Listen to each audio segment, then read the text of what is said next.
Bienvenue sur le podcast Job Révolution, le podcast qui t'accompagne dans ton évolution. Je suis Stéphie Lechkowski, formatrice d'adultes, spécialiste en reconversion et en insertion professionnelle. Si tu te poses ces questions, comment retrouver du sens et avoir confiance en toi, comment travailler autrement ou faire une reconversion, comment sortir de ta carapace et trouver ta place, Job Révolution est fait pour toi. Chaque semaine, découvre les conseils de personnes inspirantes pour trouver ta voie et les secrets de recruteurs pour t'accompagner dans ta recherche d'emploi. Si tu aimes ce podcast, je t'invite à t'abonner et à le partager. Bonne écoute!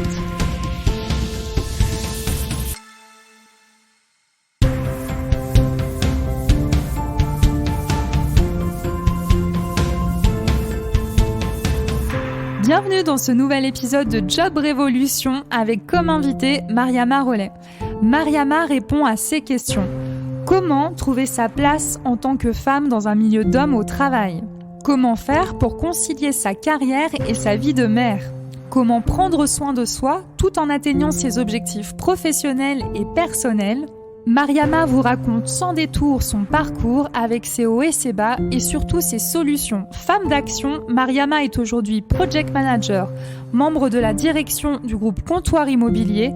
Elle s'investit énormément dans le domaine associatif.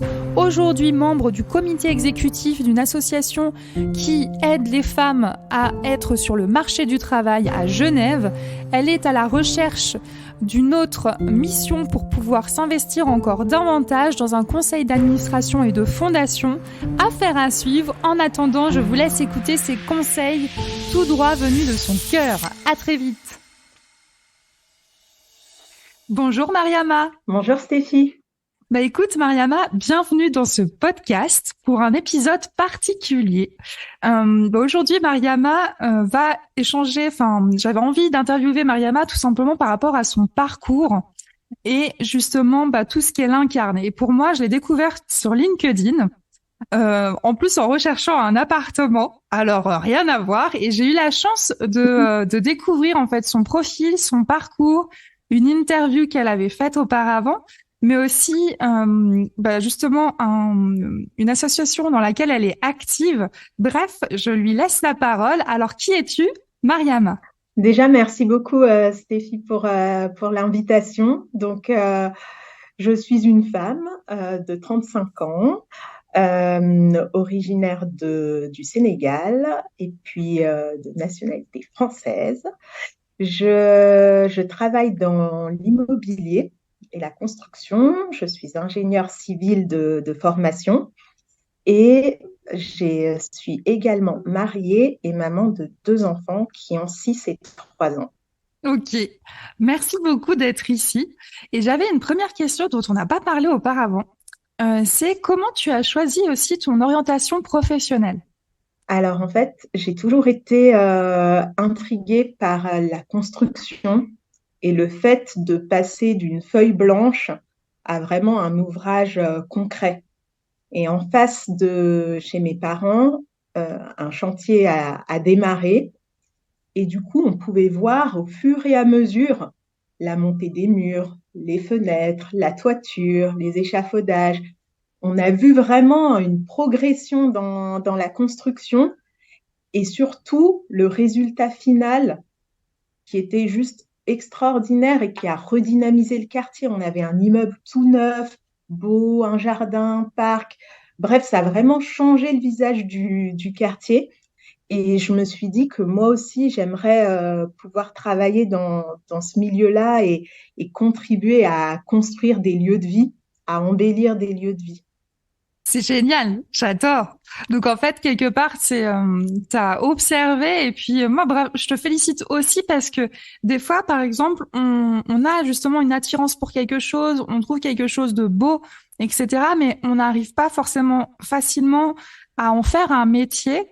Et je trouve que du coup, t'as réussi aussi à savoir où t'orienter pour pouvoir quelque part vivre, ou en tout cas faire partie, contribuer à ce type d'expérience. Donc déjà, un grand bravo.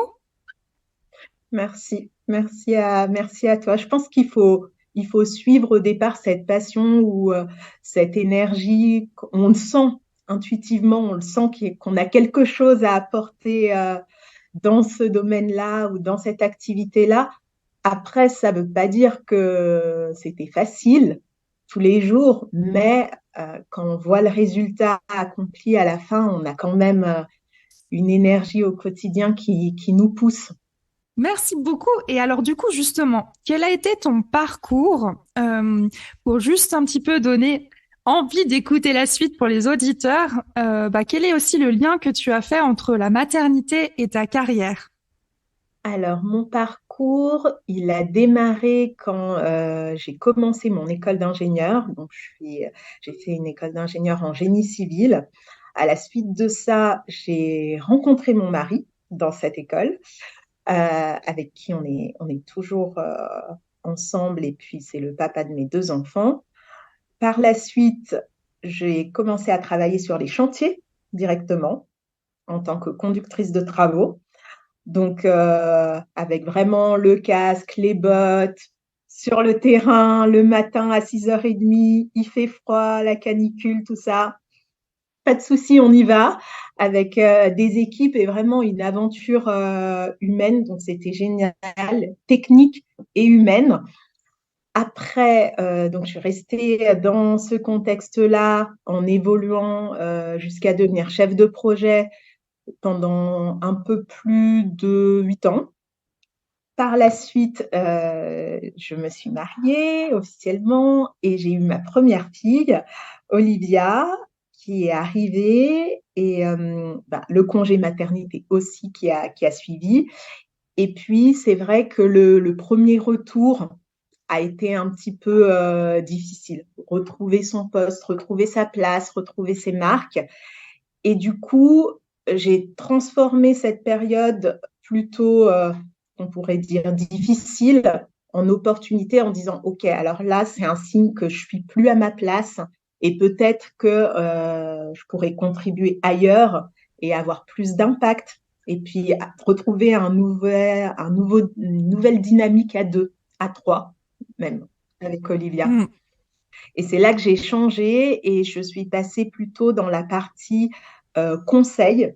Donc, j'étais dans la partie construction, réalisation. Et puis là, j'ai fait un saut de l'autre côté de la barrière pour accompagner ceux qui construisent, les maîtres d'ouvrage qui Ok. construisent, les conseiller, autant dans la partie développement de projet que dans la partie construction, comme j'avais cette expertise-là, parce que c'est vrai que l'acte de bâtir est une vraie aventure aussi, avec les aléas, les divers et imprévus dont on ne peut pas forcément envisager ou anticiper, connaître au début.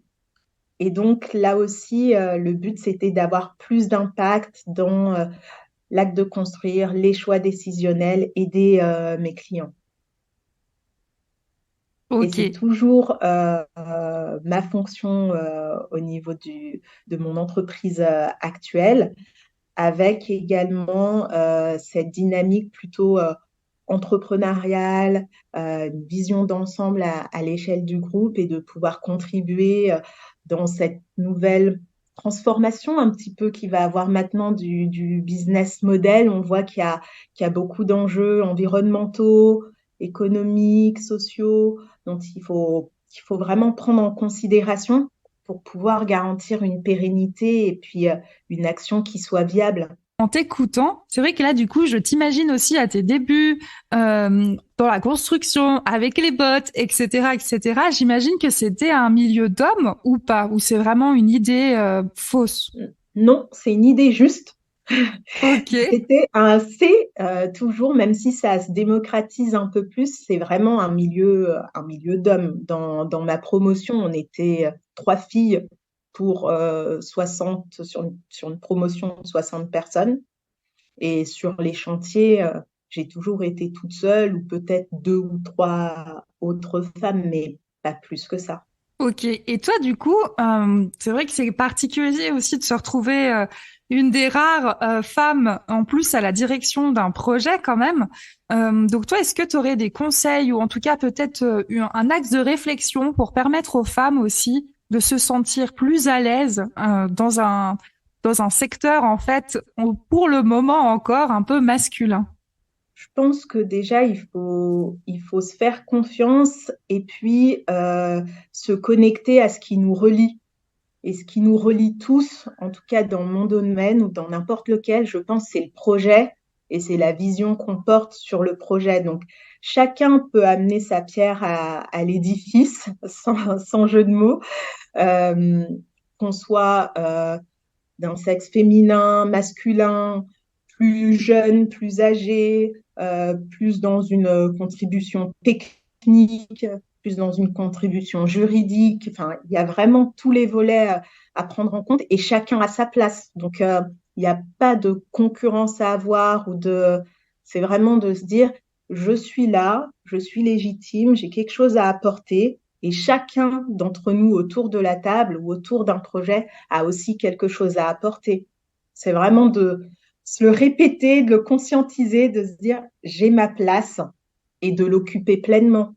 C'est ça. Puis dans ce que tu dis, ce qui est hyper intéressant, déjà, merci pour ta bienveillance, parce que je trouve qu'il y a aussi, tu partages une vision d'unité. Qui est parfois compliqué quand on aborde justement même tout ce qui est leadership au féminin. Et je trouve que c'est important parce que c'est finalement cette cohésion qui permet aussi l'adhésion quelque part de tous et aussi d'oser prendre la parole en tant que femme ou en tant qu'homme ou en général même dans un secteur où il n'y a pas forcément peut-être des personnes actives aujourd'hui, par exemple même pour les nouveaux métiers. Donc merci beaucoup. Merci pour la question.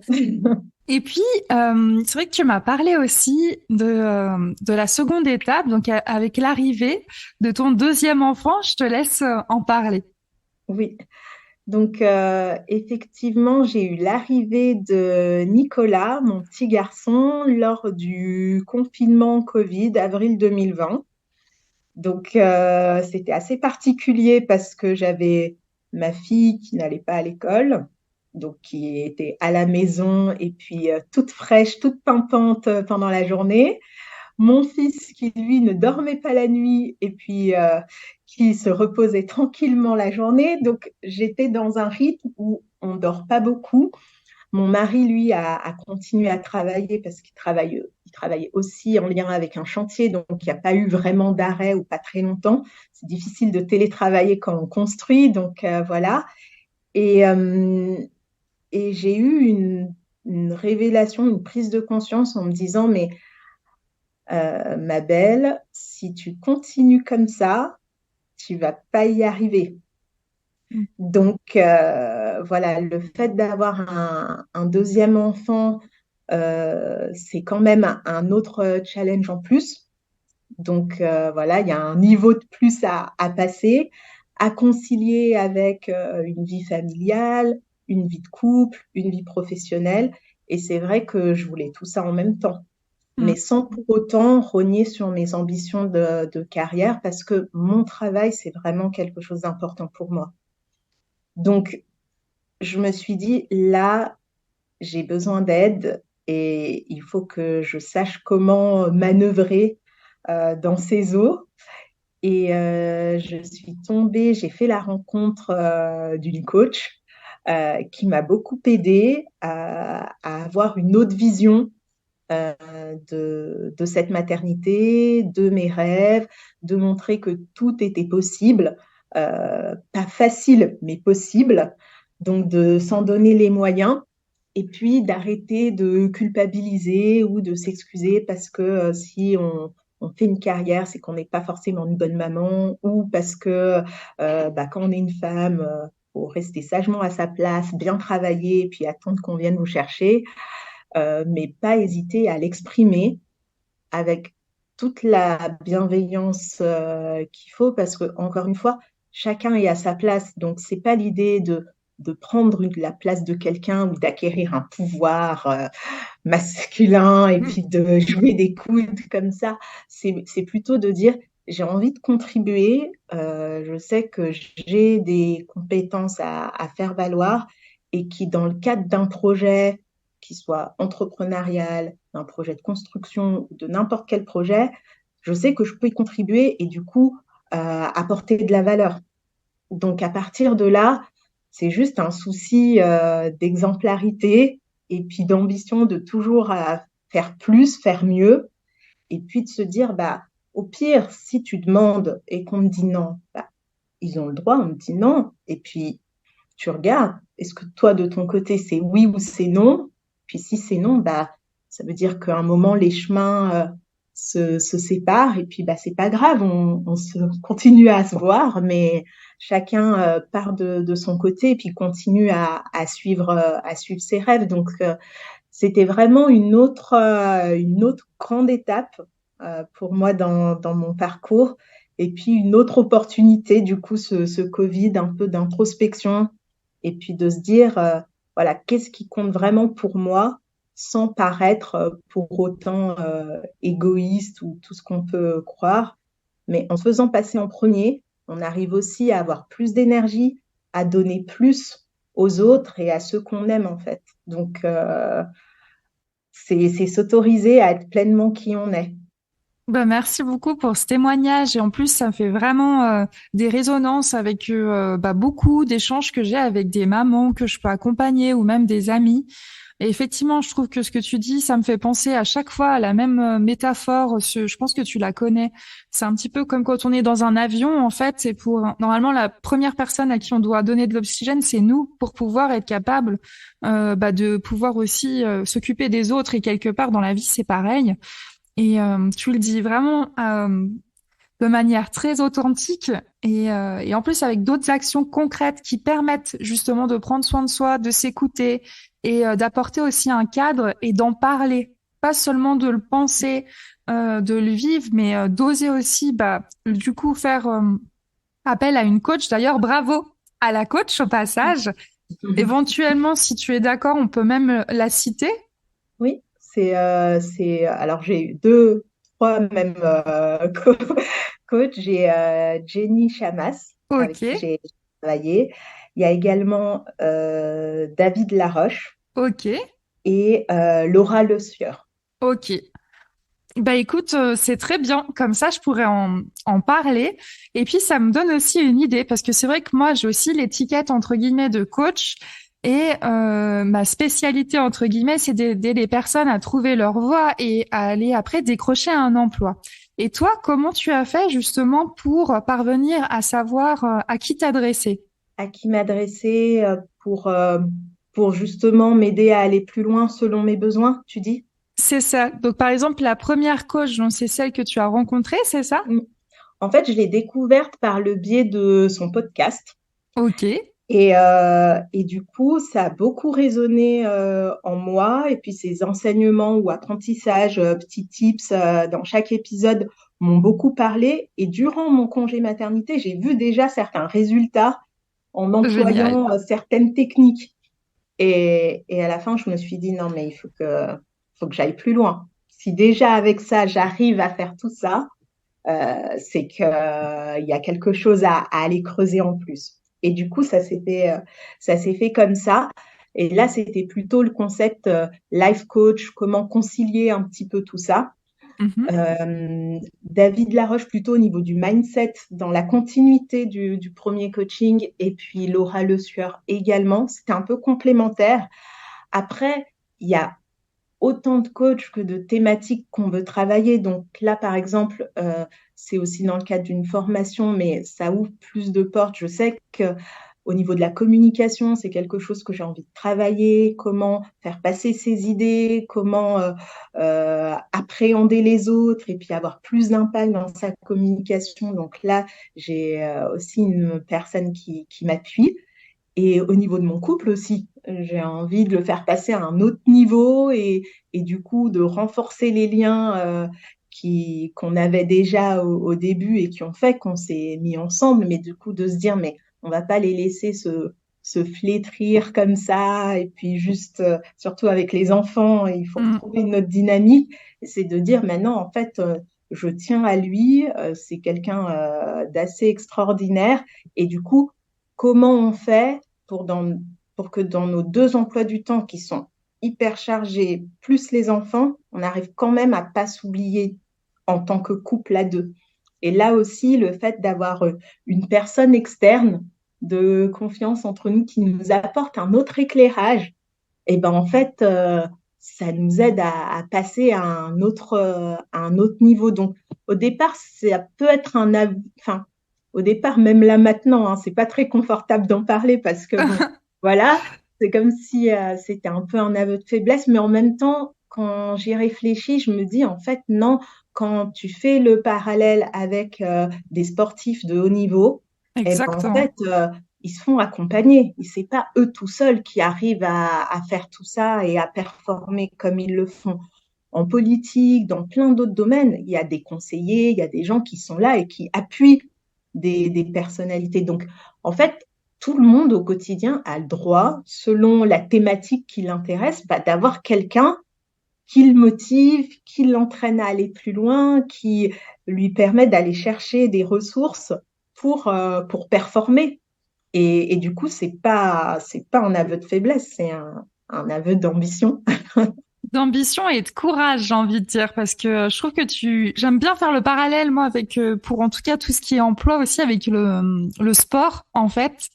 Et j'explique justement cette notion de, bah, quand on se met au sport, au départ, c'est pas forcément évident. Et forcément, avoir quelqu'un d'autre qui permet en plus, de bien faire attention à chacune des étapes, à aussi se rendre compte qu'on a gagné, en fait, justement, en efficacité, peu importe le sujet, du coup, ça permet vraiment d'avancer. Alors effectivement, bah après le but du jeu, c'est aussi de pouvoir être autonome et de plus avoir besoin après de coach. C'est aussi ça c'est important de le rappeler parce que des fois, j'ai l'impression que on pense que c'est une sorte de d'engagement pour l'éternité. Pas du tout. Au contraire, comme tu l'as bien dit, c'est que l'idée c'est d'arriver de se faire aider en fait à un moment donné pour une thématique donnée en fonction de son propre besoin et aussi de l'affinité qu'on a avec la personne et puis de ce qu'elle apporte. Moi, par exemple, j'ai décidé de m'orienter vers justement le fait de trouver sa voie et après un emploi. Déjà d'une, parce qu'à la base, moi, j'ai toujours adoré chercher un emploi. Je suis un ovni. Et du C'est coup, vrai que c'est particulier. c'est particulier, hein. Mais en fait, ça a commencé en cherchant mon alternance à l'époque, mon apprentissage. Et puis depuis, c'est vrai que je crois que j'ai la capacité aussi à communiquer ça. Et j'ai envie que les gens prennent du plaisir dans cette période qui peuvent être difficiles. Alors, c'est pas toujours rose, hein, je suis pas en train de dire ça, mais je sais que j'ai cette capacité-là, puis j'arrive aussi à aussi voir le potentiel que les personnes ont et n'osent pas regarder aussi. Et toi, dans ta démarche aussi de vouloir aussi bah, prendre soin de toi et prendre soin de différentes problématiques, c'est aussi bah, se prendre en main et prendre aussi du courage. Donc, pas se laisser porter par ce qui se passe et aller de l'avant. Donc, c'est aussi un message de bah, s'entourer, donc se faire accompagner, mais aussi s'entourer. Et d'ailleurs, en abordant le sujet, est-ce que justement tu aurais des conseils à donner pour les femmes qui souhaitent évoluer aussi professionnellement tout en gardant un équilibre de vie personnel? Pour faire le lien avec l'entourage, c'est vraiment d'avoir les bonnes personnes à ses côtés. Donc, ça peut être quelqu'un d'externe avec une compétence particulière ou même une formation si on voit qu'on a quelque chose à compléter. Mais c'est également l'environnement privé. Moi, j'ai mon mari qui est là avec moi, qui me comprend, qui me soutient, avec qui je peux débriefer. Donc, c'est génial. J'ai aussi toute ma famille, j'ai même mes enfants, parce que ma fille qui a 6 ans, elle me comprend aussi maintenant. On peut beaucoup plus euh, être en interaction là-dessus. Et puis, bah, elle me récite sa poésie. Moi, je lui récite une présentation. Et puis, tiens, ça s'est bien passé de ton côté. Oui, et toi, t'as pas oublié, tiens-toi droite. Donc, voilà, et elle me donne de l'énergie comme ça au quotidien. Donc, vraiment, le fait de choisir son environnement et même au niveau professionnel, de pas s'accrocher à une entreprise ou à voilà si c'est des rencontres, si parfois on voit que ça matche pas, c'est pas la peine d'en faire tout un fromage. On dit ok, bah on a fait un bout de chemin ensemble et c'était super. Et par contre maintenant, bah moi j'ai besoin d'autre chose et toi tu as besoin d'autre chose, mais le temps qu'on a passé ensemble, il était extraordinaire et enrichissant. Donc toujours de bien se quitter et puis de se dire, bah, peut-être qu'on se recroisera à une autre période, mais savoir lâcher quand il faut lâcher aussi. Donc, c'est plutôt ces trois axes-là. Merci beaucoup. J'en profite aussi pour faire un petit coucou du coup à mes proches s'ils m'écoutent et mon entourage, mes amis, même mes anciens collègues, parce qu'effectivement, et je pense que avec le temps en plus, plus on vieillit ou on mûrit, je ne sais pas, mais en tout cas, plus aussi le temps passe, puis on voit aussi que les personnes qui restent et qui nous soutiennent, c'est vrai que c'est hyper important, surtout aussi dans des transitions professionnelles où parfois ils peuvent avoir au départ pas mal de peur, pas mal de voilà de difficultés à nous laisser, disons, prendre une autre direction. Mais en fait, en fin de compte, effectivement, savoir s'entourer, c'est essentiel et ça fait toute la différence pour tenir aussi, toujours dans cette idée de marathon, bah, pouvoir prendre des pauses aussi, de se retrouver, de relâcher, d'échanger. Et je trouvais mignon aussi le partage que tu faisais avec ta fille. Ça me fait penser à la mienne qui me dit, je m'en souviendrai toujours, je l'ai déjà dit dans d'autres épisodes, mais qui me dit, maman, n'oublie pas de t'amuser au travail. Voilà.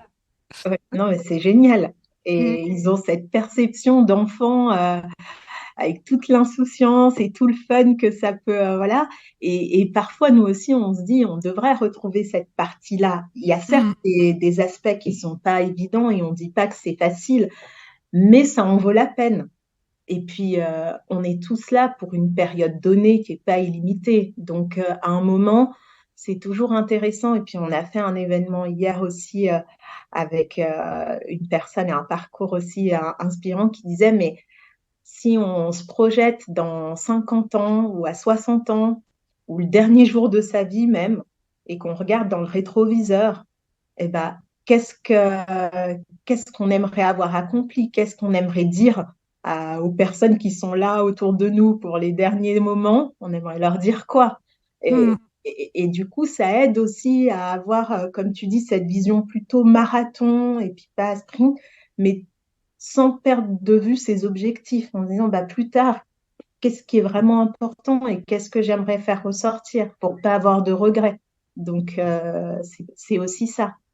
Ça fait écho à l'épisode juste précédent avec Amandine Vous, vous voilà qui vient d'être diffusé récemment, où elle dit justement que le fait de côtoyer aussi des personnes en fin de vie, ça permet aussi de prendre conscience que, comme tu dis, on n'a qu'une vie puis qu'on est de passage. Donc autant avoir un passage plutôt sympa. Exactement. C'est Et mieux. puis, ah oui. Et puis, je vais te poser la question par rapport, attention les ballons pour mon accent super, à Women's Career Forum. Voilà, voilà. Est-ce que tu peux nous en parler? Oui. Alors, c'est le Carrière Women's Forum. Euh, Parfait. Euh, c'est une association, c'est un réseau de femmes qui a pour but de promouvoir la carrière professionnelle des femmes et également leur épanouissement et conciliation vie pro, vie perso. Donc c'est vrai que dans un milieu assez masculin, j'ai voulu avoir cet autre côté, cet autre penchant où je peux me retrouver avec d'autres femmes, partager des parcours qui sont pas forcément dans la construction de l'immobilier, partager des conseils, partager des visions, des actions, et puis s'entraider. Donc, et puis décompresser, et puis dire que ça va ou ça va pas, sans être jugé dans un contexte bienveillant, et puis découvrir d'autres horizons, d'autres choses possibles, sans rester dans son premier cercle qu'on connaît et dans sa première zone de confort. Et comment t'as découvert du coup? En cherchant sur Internet, je me suis dit, OK, si je cherche à m'investir dans une association de femmes euh, avec des responsabilités ou entrepreneurs ou indépendantes, qu'est-ce que j'ai autour de moi? Et à Genève, je suis tombée sur le Career Woman. Et là, j'ai postulé, sachant que je venais d'être nommée en tant que membre de la direction au niveau du groupe où je suis. Et je me suis dit, j'avais quelque chose à jouer ou à amener à cette association. Et puis, c'est vraiment une réciprocité qui se joue. Donc, c'est génial.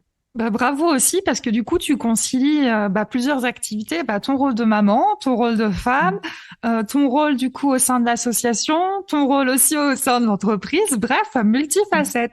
Oui, et du coup, beaucoup d'organisation pour tout ça, beaucoup de planification, et puis laisser aussi sa casquette de perfectionniste avéré en disant, c'est pas parfait, mais c'est à 80% parfait. Donc, est-ce que ça vaut le coup d'y mettre encore plus d'énergie? Dans 90% des cas, non. Donc, voilà, savoir laisser, savoir déléguer aussi. Et puis, même au niveau de la vie de couple, savoir partager en disant, bah, en fait, c'est celui qui fait qui a raison. Je te laisse faire ça, je juge pas. Tu t'en occupes jusqu'à la fin. Je te laisse. Et puis voilà. Et puis finalement, ça permet de se libérer de pas mal de choses. Et puis, bah, d'avancer vers ce qui est important pour nous. Oui, puis tu es en train de dire quelque chose d'important dont je parle en fait jamais dans les épisodes qui est hyper important, c'est déléguer. En fait, savoir déléguer. Et ça, c'est pas que quand on a un poste en direction ou je sais pas quoi. C'est aussi savoir déléguer à la maison. Moi, la première, en toute franchise, je pense que j'ai, pendant quelques temps, au détriment d'ailleurs de ma précédente relation, je n'ai pas su déléguer, mais parce que c'était pas, concrètement, c'était pas de la faute, je pense. On a chacun des choses à partager, mais je pense qu'il faut oser aussi déléguer. Pour pouvoir aussi avoir sa liberté, avoir du temps, et puis et merci aussi pour ta bienveillance de dire si c'est pas parfait, Oui. c'est ok. Non, c'est ça, c'est accepter. À partir du moment où on délègue, on accepte que l'autre le fasse à sa manière. Mais c'est pas grave. L'essentiel, c'est que c'est fait, soit fait. Et puis, bah voilà. Donc, euh, il y a des choses qu'on s'autorise pas à faire parce qu'on se dit, ah, mais ça, c'est à la maman de faire et tout. Alors, maintenant, il y a des choses, bah, typiquement le matin, quand c'est mon mari qui s'occupe des enfants, il y a une fois où je l'ai laissé totalement faire. Et quand je suis allée récupérer les enfants, c'était assez, pas catastrophique, mais assez spécial. Voilà, ce qui m'allait pas du tout, de les voir coiffés ou habillés d'une certaine façon, mais c'était fait. Donc, j'ai pas fait de scandale, je l'ai laissé, je fais OK. Par contre, la prochaine fois, en fait, on s'améliore à chaque fois. Donc, je dis, bah, la prochaine fois, je sors les vêtements, comme ça, tu sais que tu leur mets ça. Et puis, je te donne certains conseils pour les coiffer. Voilà. Comme ça, quand je vais les chercher, je vois un résultat qui est pas celui que j'aurais fait moi, donc c'est pas parfait, mais qui va très bien. Et du coup, il est content, moi je suis contente, et puis bah on avance comme ça et les enfants sont contents aussi, donc tout va bien. Et du coup, le matin, je peux aller au yoga. Voilà. Voilà. Donc ça va très bien. Mais franchement, en plus, je trouve que c'est un super exemple parce que du coup, tu délègues, tu as aussi du temps pour toi et ainsi de suite. Du coup, plus d'énergie pour faire tout le reste. Donc, merci beaucoup pour cet exemple concret. Merci à toi. Et écoute, je suis super contente de t'accueillir ici. Et est-ce que tu aurais encore quelque chose à partager, des conseils pour des personnes qui cherchent leur voie ou peut-être même, enfin déjà des conseils, voilà, qui cherchent leur voie ou qui sont en recherche d'emploi. Qu'est-ce que tu aimerais dire? J'aimerais leur dire de déjà, et c'est pas une question évidente qu'on a l'habitude de se poser, mais de prendre le temps de se dire qu'est-ce qui est important pour moi, pas pour les autres, pas pour faire plaisir à quelqu'un, mais en toute honnêteté, qu'est-ce qui est vraiment important pour moi? Et à partir de là, de déployer un plan d'action, d'avoir un entourage qui soit là, bienveillant pour pousser un moment quand il y a des phases de turbulence, mais de se dire, voilà, qu'est-ce qui est important pour moi? On déploie ce plan d'action, on a un entourage avec nous qui nous pousse et on lâche pas. Et on avance et on recommence et ça marche pas et c'est pas grave et on continue et on améliore. Et à chaque fois qu'il y a quelque chose qui se marche pas, on se dit, OK, alors là, le feedback, c'est quoi? Qu'est-ce qui n'a pas marché? Qu'est-ce que je vais faire différemment la prochaine fois? Et on continue. Et à la fin, on joue sur longtemps. À la fin, il y a indéniablement que ça paye. Et ça payera. Donc voilà, c'est surtout de pas lâcher, de se faire confiance, d'avoir cet entourage avec soi. Et puis, j'ai aussi une citation qui me suit ou que je me rappelle, dont je me rappelle quand il y a des périodes un peu comme ça, c'est la vie, ce n'est pas attendre que les orages passent, mais c'est de savoir danser sous la pluie. Très belle citation. Je saurais plus te dire qui est-ce, elle est de qui, mais elle me parle beaucoup parce que parfois, certains jours, tu te retrouves avec une situation inattendue, des enfants malades, quelque chose qui joue pas au travail, bref, des situations, voilà. Et tu es là, tu te dis, mais c'est bon, j'arrête. Et puis en fait, tu te dis, non, c'est normal, mais comment on fait pour danser sous la pluie et pour faire que ça soit pas parfait, mais que tu puisses traverser ça avec joie quand même. Bah merci, moi non plus, je sais plus d'où elle vient la citation, plus je la connais aussi, mais c'est pas grave. Et bah écoute, ce que je te propose maintenant, c'est de dire un petit peu aussi, bah quels sont toi tes projets, qu'est-ce qu'on peut te souhaiter finalement pour ces prochains mois, et tout simplement comment on peut te suivre, te remercier d'avoir participé aussi à ce podcast. Écoute, mes projets pour la suite, de continuer à trouver ma voie, quelle qu'elle soit, et puis d'avoir toujours autant d'énergie pour mes projets, qu'ils soient professionnels ou personnels, avec cette ambition d'aller toujours plus loin, avec toute la bienveillance des personnes autour de soi, et voilà, et de continuer à avancer pas à pas. Avoir la santé pour avancer pas à pas. Bah, ça, c'est important. Bah, du coup, dans la question que tu disais, enfin, dans le conseil que tu disais aussi, qu'est-ce qui est important pour moi? Bah, la case santé aussi, elle est juste essentielle et parfois elle est complètement omise d'un choix professionnel et pourtant, c'est hyper important. Moi, j'utilise aussi l'ikigai par rapport à ça dans le bilan de compétences et je trouve que, enfin voilà, c'est aussi, merci de le pointer du doigt aussi, la santé pour pouvoir continuer. Exactement. Exactement. Et puis, j'ai perdu ton autre question. Ce qu'on peut me C'était comment te remercier? Comment me remercier? Bah, juste en écoutant le podcast et puis voilà, en partageant aussi, savoir s'il y a des choses qui ont pu aider ou voilà, c'est déjà un énorme cadeau. Bah écoute, avec grand plaisir. De toute façon, je mettrai le lien vers ton profil LinkedIn pour que les personnes puissent te remercier, te poser des questions ou autres. En tout cas, un grand merci Mariama. Merci beaucoup à toi pour l'invitation et merci pour tout le travail que tu fais, l'accompagnement aussi auprès des personnes qui en ont besoin. Parce que tu as une superbe énergie, on le sent, et je suis sûre que tu peux avoir beaucoup d'impact et aider beaucoup de monde. Oh, bah merci beaucoup. Merci à toi. Merci d'avoir écouté cet épisode en entier. Un énorme merci Mariama pour ta bienveillance et surtout ta confiance. Merci beaucoup. J'espère que cet épisode vous a plu. S'il peut inspirer, donner confiance, donner envie d'aborder un changement tout en abordant la maternité avec plus de sérénité et de cœur, je vous invite à partager cet épisode et à pouvoir aussi me donner vos feedbacks, ce que vous en avez pensé et peut-être même vos idées pour la suite. À très vite!